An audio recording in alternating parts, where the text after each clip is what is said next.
Hello दोस्तों, आप सबका स्वागत है मूवीज़ एंड सीरीज़ के आज के वीडियो में। तो आज हम बात करेंगे Tollywood movie hit 2 the second case. इस मूवी में ये बताया गया है कि कैसे एक बेटा बड़ा होकर अपने बाप का बदला लेता है। तो चलिए कहानी शुरू करते हैं। राम, जो कि बहुत अच्छा इंसान होता है और वो एक कारपेंटर का काम करता है। जब वो बाज़ार से सामान लेकर घर आता है तो उसकी पत्नी पूछती है कि आप शहर नहीं गए। तब वो अपनी पत्नी को बताता है कि वो नेक्स्ट वीक उसका काम पोस्टपोन हो गया है। ऐसा कहते हुए वो अपने कपड़े निकालने के लिए कबोर्ड की तरफ जाता है और जब वो कबोर्ड खोलता है तो अंदर एक आदमी छुपा होता है। वो आदमी राम को धक्का देकर भाग जाता है। तब राम अपनी पत्नी की तरफ देखकर मायूस होता है और सोचता है कि उसने ऐसा गिरा हुआ काम क्यों किया। पति अपनी पत्नी को समझाने की कोशिश करती है। तब राम उसे मारने को जाता है पर उस पर हाथ नहीं उठाता है। राम उसको वहाँ से चले जाने को कहता है पर पत्नी कहती है कि ठीक है, चले जाऊंगी, पर यह बात किसी को मत बताना। राम गुस्से से वहाँ से चला जाता है और रोने लगता है कि उसकी पत्नी ने ऐसा क्यों किया। अगले दिन राम के घर पर पुलिस आती है राम को अरेस्ट करने के लिए। दरअसल राम के ऊपर उसकी पत्नी ने ज़बरदस्ती सेक्स करने का इल्ज़ाम लगाया हुआ होता है। राम की पत्नी वुमेन ऑर्गेनाइजेशन की महिलाओं की मदद से राम की बेइज्जती करती है और राम को जेल भेजाती है। जेल से लौटने के बाद राम बहुत दुखी होता है और राम का एक बेटा होता है जिसके लिए वो ट्री हाउस बनाता है। इसके बाद कहानी 15 साल आगे जाती है जहाँ हीरो, जिसका नाम केडी होता है, कृष्णा देव, जो कि वैजाग का एसपी होता है, वो अपने फालतू कुत्ते के साथ बीच पर वॉक करने जाता है। तभी उसे कांस्टेबल अर्जेंट है कहकर ले जाता है। तो केडी उस केस के सिलसिले में क्राइम सीन पर पहुंचता है। वहां पर वो लाश को देखने के बाद लीड्स के बारे में पूछता है तो उसके साथ खड़े पुलिस वाले ने पर्स मिला कहता है। केडी लाश के फ़ोन से उसके भाई को फ़ोन करता है और कहता है कि तुम्हारा भाई मर गया है और जल्दी से आने को कहता है। लाश का भाई रोते रोते क्राइम सीन पर पहुंचता है और कहता है कि कुछ भी करके कातिल को पकड़ लीजिए सर। तब केडी लाश के भाई से सवाल करता है कि मैंने तुम्हें जल्दी आओ कहा, मगर कहाँ आना है ये नहीं बताया, करेक्ट स्पॉट पे कैसे पहुंच गए, ये सवाल करता है। ये सवाल सुनकर लाश का भाई शॉक हो जाता है। तभी वो एक्सप्रेशन का केडी फ़ोटो खींचता है और अपने फ़ोन में सेव कर लेता है। तब लाश का भाई झूठ कहता है कि उसने लाइव न्यूज़ देखकर यहाँ पहुँचा है, मगर केडी कहता है कि मैंने किसी को न्यूज़ कवर करने की परमिशन नहीं दी। और फिर केडी लाश के भाई से सवाल करता है कि कल रात तुम दोनों के बीच 22 कॉल्स की बात हुई थी और पूछता है कि क्या बात है। तब लाश का भाई कुछ नहीं बताता है। तो तभी केडी को लाश के भाई पर शक होता है और वह फॉरेंसिक वालों को बुलाता है और लाश के भाई के हाथों के ऊपर लुमिनोस स्प्रे मारने को कहता है। और टॉर्च की मदद से ये मालूम होता है कि लाश के भाई के हाथों पर खून के निशान थे जो कि उसने फिनाइल से साफ किए होते हैं और वहीं वो अपने भाई के मर्डर के जुर्म में पकड़ा जाता है। केडी जाते जाते प्रेस वालों से कहता है कि ऐसे छोटे मोटे केसेस 5 मिनट में सॉल्व कर देता हूँ और साथ ही कहता है कि ऐसे क्रिमिनल्स के लिए भूखे प्यासे रहने की ज़रूरत नहीं है, ऐसे क्रिमिनल्स छोटे दिमाग के होते हैं। ऐसा कहकर केडी वहाँ से चला जाता है। अगले सीन में हमें हीरोइन को दिखाया जाता है जिसका नाम आर्या होता है। वो एक वुमेन वेलफेयर एसोसिएशन में काम करती है। केडी और आर्या गर्लफ्रेंड बॉयफ्रेंड होते हैं। केडी आर्या को लेने आता है और वो दोनों फेमिनिज्म के ऊपर बात करते हैं और फिर साथ में होटल जाते हैं। वहाँ केडी आर्या से लिव इन रहने के बारे में कहता है और फ्यूचर गोल्स के बारे में बताता है। वो सुन के आर्या शर्मा जाती है और अगले दिन सामान पैक करके केडी के घर आ जाती है। वो दोनों एक दूसरे से बहुत प्यार करते हैं और साथ में बहुत इंजॉय करते हैं। कहानी आगे बढ़ती है और केडी से मिलने हैदराबाद से उसका दोस्त अभिलाष आता है। वो दोनों बात कर रहे होते हैं तभी एक कांस्टेबल केडी को अर्जेंट है कहकर बुलाता है और एक मर्डर सीन पर ले जाता है। वहाँ पर केडी रिपोर्टर से मजाक करते हुए क्राइम सीन के पास जाता है और उसकी कलीग श्रद्धा से पूछता है मैटर क्या है। श्रद्धा कहती है सर प्लीज़ आप ही देख लीजिए। केडी डरते हुए क्राइम सीन के पास जाता है और देखता है कि वहाँ एक लाश होती है जिसके 2 हाथ 2 पैर और गला कटा हुआ होता है। क्राइम सीन पर शूज़ के निशान होते हैं।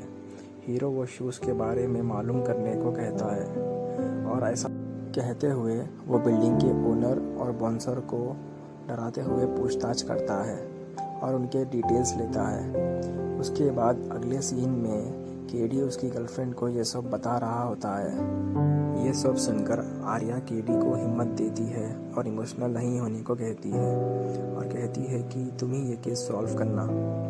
अगले दिन श्रद्धा केडी को बताती है कि कल लॉन्च में जो लाश मिली थी वो मरने वाली लड़की संजना की नहीं थी। संजना का सिर्फ सर था, पैर और शरीर दूसरे औरतों के हैं। केडी ये सुनकर सुन्न हो जाता है। श्रद्धा केडी से कहती है कि शायद ये एक सीरियल किलर का काम है और साथ में बताती है कि मरने वाली लड़की संजना के गले पर एक बाइट होता है। उस बाइट के बारे में श्रद्धा बताती है कि जिसने भी बाइट किया उसके दांत के बीच एक एक्स्ट्रा दांत है जिसे हाइपरनोशिया कहते हैं। और साथ ही में शूज़ के बारे में इंफॉर्मेशन बताती है कि सिर्फ कंपनी का नाम पता चला है जो कि फिला कंपनी का शूज़ है। अगले सीन में केडी संजना के मर्डर केस के सिलसिले में संजना के घर पहुंचता है जो कि उसकी एक फ्रेंड के साथ रह रही होती है और केस के सिलसिले में साथ ही साइकोलॉजिकल डॉक्टर्स और दूसरे डॉक्टर से मिलकर केडी क्रिमिनल के माइंडसेट के बारे में पता लगाने की कोशिश करता है। संजना के घर रजिता से पूछताछ करते हुए केडी पूरा घर छानबीन करता है और केडी को ये पता चलता है कि रजिता का एक बॉयफ्रेंड भी है। अगले सीन में केडी और उसकी टीम लॉन्च के स्टाफ से पूछताछ करती है और संजना के गांव के बारे में भी पता चलता है। संजना की सहेली रजिता से केडी और उसकी टीम रजिता से कहते हैं कि कुछ दिन कहीं और शिफ्ट हो जाओ। रजिता को उसके बॉयफ्रेंड लेने आता है तो केडी रजिता के बॉयफ्रेंड के दांत और शूज़ की चेकिंग करता है और डिटेल्स लेकर छोड़ देता है। अगले सीन में केडी संजना के घर उसके गांव पहुंचता है। वहां वो संजना के पिता से मिलकर कहता है कि मैं खूनी को ढूंढ निकालूंगा, अब परेशान मत हो। उसके बाद हीरो संजना के रूम में तलाशी लेते हुए एक फ़ोटो पर नज़र पड़ती है तो केडी पूछता है ये लड़का कौन है तो संजना के माँ बाप बताते हैं कि ये राघव है। केडी राघव के घर पहुंचता है और उसकी प्रेजेंट पिक देखता है तो उसके दांत में एक एक्स्ट्रा दांत होता है। केडी राघव के माँ बाप से राघव कहाँ काम करता है उनसे राघव का एड्रेस लेके राघव के पास वाइजाग पहुंच जाता है। पहले केडी राघव के घर जाकर वहां तलाशी लेता है। वहां राघव नहीं मिलता है पर राघव का जूता मिलता है जो कि फिला कंपनी का होता है और ये वही जूता होता है जो संजना के लाश के पास निशान मिले हुए होते हैं। वो जूता फॉरेंसिक भेजकर केडी राघव को लाने को उसके लिए उसके काम की जगह जाता है। जैसे ही केडी राघव को लेकर जा रहा होता है राघव को उसके पिता कॉल करके बताते हैं कि पुलिस वाले उसे अरेस्ट करने आ रहे हैं। ये सुन के राघव डर के भागने लगता है। थोड़ा बचने के बाद राघव पकड़ा जाता है। उसके बाद केडी राघव से संजना को क्यों मारा पूछता है। पूछने पर राघव बताता है कि संजना के मर्डर के दिन वो वाइजाग में नहीं था, काकीनाडा गया हुआ था कुछ पर्सनल काम के लिए। केडी पूछता है कौन सा पर्सनल काम है, फिर भी राघव नहीं बताता है। और दूसरी तरफ फॉरेंसिक लैब में राघव के वो मर्डर में यूज़ हुए जूते को स्कैन करते हैं तो उन्हें ये पता चलता है कि जूते पर खून के मार्क्स थे और ये सुनकर केडी समझ जाता है कि राघव ही किलर है। अगले दिन राघव को कोर्ट में पेश करते हैं। कोर्ट में भी राघव से पूछने पर वो नहीं बताऊंगा ऐसा कहता है, पर्सनल है। उसके बाद केडी अपने ऑफिस में होता है और जब वो ईमेल्स देखता है तो उसे एक मेल आया होता है जो कि एनोनिमस होता है। केडी जब वो मेल खोलता है तो उसमें लिखा हुआ होता है कि क्या राघव ही असली किलर है, और वो लाइन के नीचे एक लिंक होती है। उस लिंक को क्लिक करने पर यूट्यूब पर एक वीडियो चलता है जिसमें राघव दिखता है। ये वीडियो दरअसल संजना के मर्डर के दिन का होता है। राघव ये देखकर शॉक हो जाता है क्योंकि वो वीडियो काकीनाडा में शूट किया होता है और राघव भी यही कह रहा होता है। तभी केडी यूट्यूबर के घर जाता है और वहाँ से पूछताछ करने के बाद केडी को ये पता चलता है कि राघव किलर नहीं है, वो बेगुनाह है, उसको फंसाया गया है। तभी केडी राघव को जहाँ रखा गया वहाँ कॉल करके राघव के साथ मीटिंग रखने को कहता है। तभी वहाँ का कांस्टेबल बताता है कि डीजीपी सर ने 3 ऑफिसर्स को भेजा था, वो राघव को हेल्थ चेकअप कराने ले गए और इसी बहाने से उसका एनकाउंटर करने वाले हैं। ये सुनकर केडी उसके सर को कॉल करके एनकाउंटर रुकाने के लिए कहता है, पर केडी का सर नहीं सुनता है। उसके बाद केडी को न्यूज़ रिपोर्टर की हेल्प लेनी पड़ती है। रिपोर्टर से राघव की एनकाउंटर की न्यूज़ वायरल कराता है। उसके सर ये न्यूज़ देखकर डर जाता है और राघव का एनकाउंटर करने वाले पुलिस वाले को कॉल करके एनकाउंटर रोकने के लिए कहता है और राघव को वापस लाने के लिए बोलता है। राघव को वापस लाने के बाद केडी राघव से मिलने जाता है। वहाँ वो ये देखता है कि राघव उसके कपड़े से फांसी डालकर मर जाता है। जनता राघव के मरने का जश्न मनाती है, पर केडी उदास होता है क्योंकि राघव किलर नहीं होता है। दुखी होकर केडी वहाँ से उसकी कार के पास जाता है। वहाँ उसकी कार के मिरर पर एक फोटो मिलती है जो कि रजिता की होती है और उसके गले पर निशान बनाया हुआ होता है। ये देखकर केडी रजिता को फोन करके कहाँ हो और किसके साथ हो पूछता है और कहता है कि सेव रहो, मैं आ रहा हूँ। केडी रजिता के घर पहुँचता है और वहाँ देखता है कि कोई है तो नहीं। उसे वहाँ कोई नहीं मिलने पर केडी वहाँ से जा रहा होता है। तभी हीरो को और एक तस्वीर मिलती है जो कि उसके गर्लफ्रेंड आर्या की होती है। केडी आर्या को कॉल करता है पर आर्या बिजी होने के कारण फोन नहीं उठाती है। केडी डरते हुए जल्दी आर्या के पास पहुंच जाता है और घर में कोई और है या नहीं ढूंढता है, पर कोई नहीं होता है। उसके बाद केडी इमोशनल होकर आर्या से गले लग जाता है। फिर वो फ्रेश होने चला जाता है। फ्रेश होने के बाद उसे बाथरूम के मिरर पर छोटा दिमाग बोलकर लिखा हुआ होता है जो कि साथ में एक स्कल भी उतरा हुआ होता है। फिर वो जल्दी जल्दी उसे मिटाकर अपने कुत्ते मैक्स के साथ घर के बाहर कोई है या नहीं ढूंढता है, पर कोई नहीं रहता है। अगले दिन केडी 2 कांस्टेबल से बात कर रहा होता है कि वो आर्या को प्रोटेक्शन देने के लिए यहाँ रहेंगे। फिर केडी उसके सर से केस रीओपन करने को कहता है क्योंकि राघव किलर नहीं है, और फिर केडी का सर उसकी एक नहीं सुनता है। उसके बाद केडी श्रद्धा से केस के बारे में बात करता है। उसके बाद केडी और श्रद्धा पहुंचते हैं पब में। वहाँ के ओनर और स्टाफ से पूछताछ करते हैं और ओनर से पूछते हैं कि यहाँ कोई ऐसा इंसान है जिसका एक्स्ट्रा दांत हो, पर कुछ सबूत नहीं मिलता है और वो वहाँ से चले जाते हैं। जाते समय केडी को दूसरा पब दिखता है और वो वहाँ जाते हैं। वहाँ उन्हें ये मालूम पड़ता है कि हर किसी को स्टैंप लगाना होता है एंट्री के लिए। तब केडी को कुछ याद आता है तो वो तुरंत फॉरेंसिक लैब पहुंच जाता है और संजना के लाश के साथ जो हाथ मिले थे उन पर स्टैंप है क्या नहीं चेक करता है। पहले हाथ पर नहीं मिलता है, दूसरे हाथ पर स्टैंप मिलता है। वो स्टैंप को देखकर केडी पब में पूछताछ करता है। वहाँ केडी को वीडियो रिकॉर्डिंग नहीं मिलती है, पर श्रद्धा केडी को ये बताती है कि बिल जो कार्ड से पे किए गए हैं उनसे हम पता लगा सकते हैं। और अगले दिन श्रद्धा को ये पता लगता है कि वो हाथ जिसका है उस लड़की का नाम तानिया होता है जो कि ब्यूटी क्लिनिक में काम करती थी। ये जानकर केडी प्रेस वालों को संजना के केस में दूसरा हाथ तानिया का है कहकर खुलासा करता है।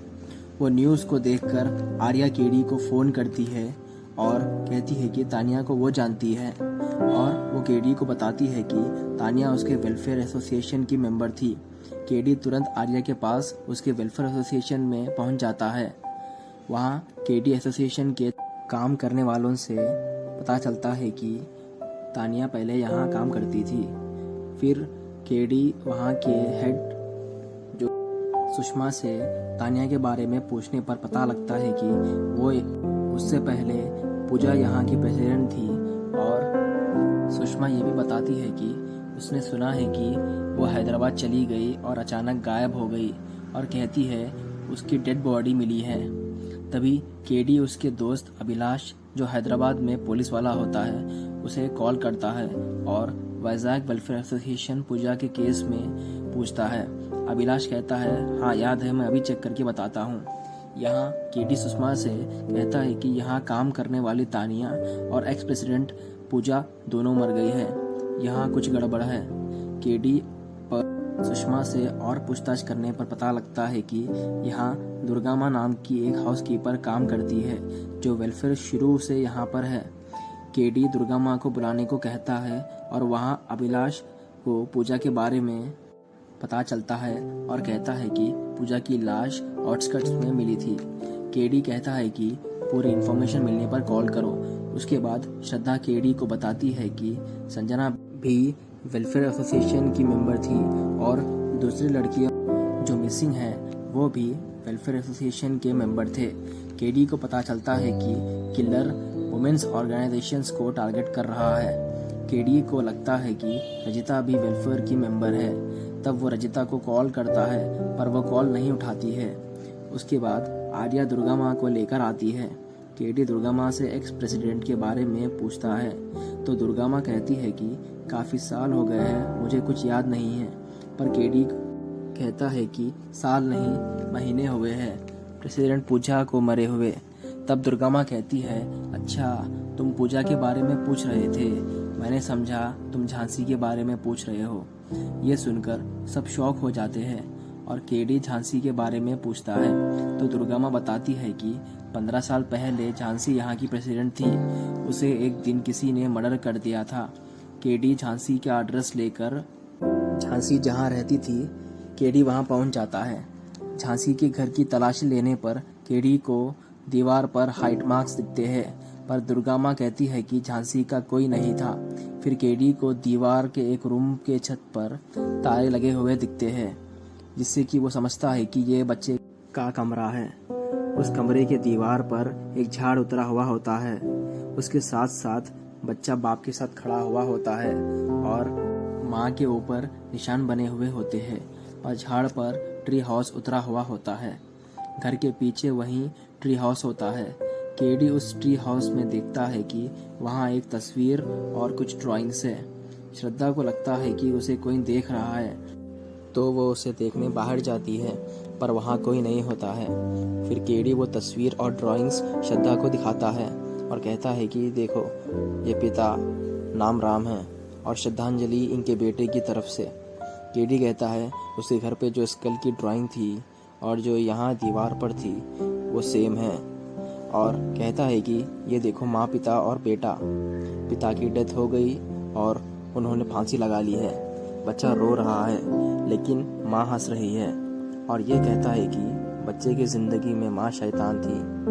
तभी वहाँ झांसी की रिपोर्ट लेकर आता है एक कांस्टेबल। केडी और श्रद्धा वो रिपोर्ट को देख रहे होते हैं। उन्हें पीछे से एक आवाज़ आती है।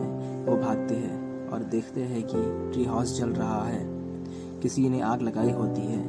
केडी वो इंसान को ढूंढता है पर वहाँ कोई नहीं मिलता है। फिर केडी और श्रद्धा वहाँ से चले जाते हैं और लाइब्रेरी में पुराने साल के न्यूज़पेपर ढूंढते हैं जिसमें राम के श्रद्धांजलि की खबर हो।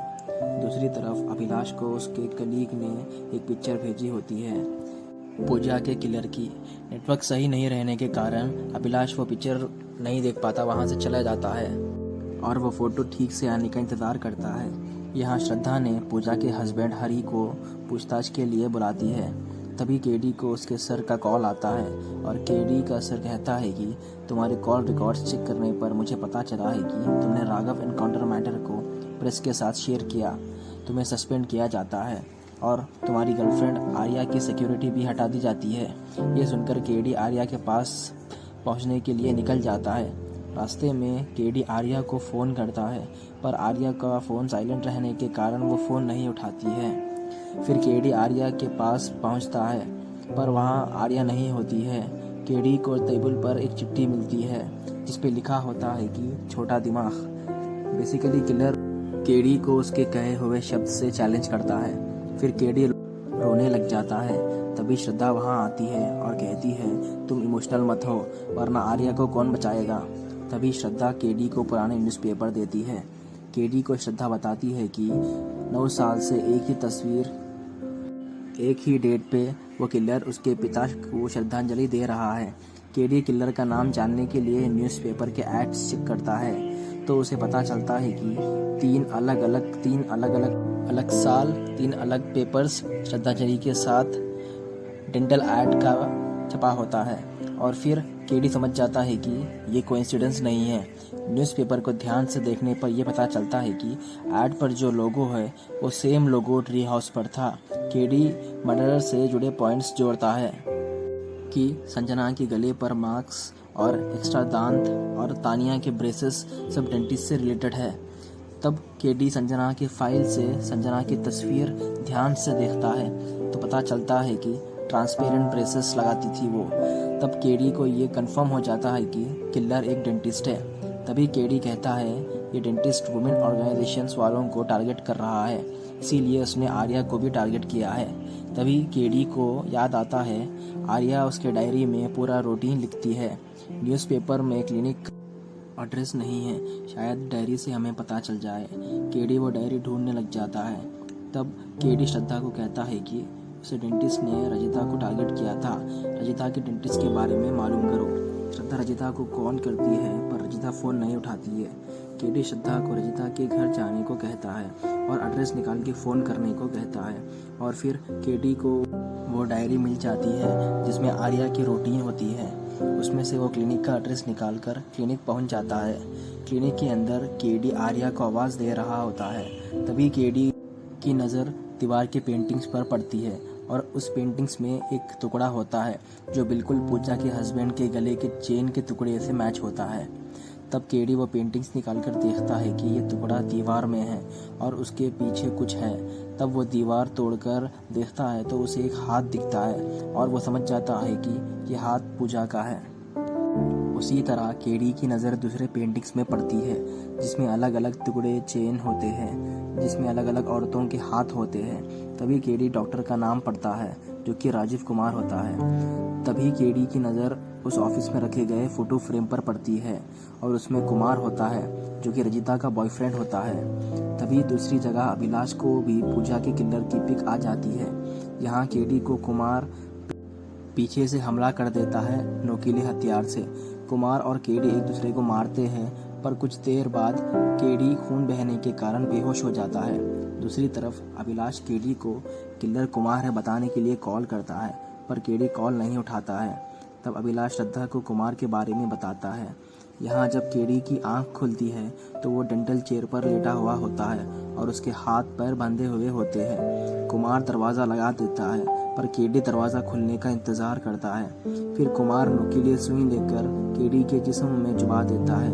केडी कुमार को आर्या के बारे में पूछता है और गाली देता है पर कुमार कुछ नहीं बताता है और वो केडी से कहता है कि फिर से आर्या का नाम लिया तो आर्या को जान से मार डालूंगा। उसके बाद कुमार एक्स्ट्रा दांत वाला नकली दांत से केडी के गले पर निशान बनाता है, बिल्कुल वैसे ही जैसे संजना के गले पर बनाया था। फिर केडी कुमार से ऐसा क्यों कर रहे हो पूछता है। तब कुमार केडी के कहे हुए बात हमारा दिमाग छोटा होता है, तुम्हारे इंटेलिजेंस से पता लगा लो कहता है। उसके बाद कुमार आर्या को लाता है। आर्या के हाथ पैर बंधे हुए होते हैं और सर पर चोट होती है। फिर कुमार आर्या की नस काट देता है। कुमार कहता है तुम्हारी वजह से मेरा ट्री हाउस जल गया, मेरे पिता ने बनाया था, मुझे बुरा लगा। फिर कुमार चेन सॉ मशीन लाता है केडी का गला काटने के लिए, बिल्कुल वैसे ही जैसे इसने दूसरे औरतों का हाथ पैर और गले काटे थे। पर केडी कुमार को साइको कहकर गुस्से में लाता है और कहता है तुम जो ये तुम्हारे पिता का बदला ले रहे हो तुम साइको हो।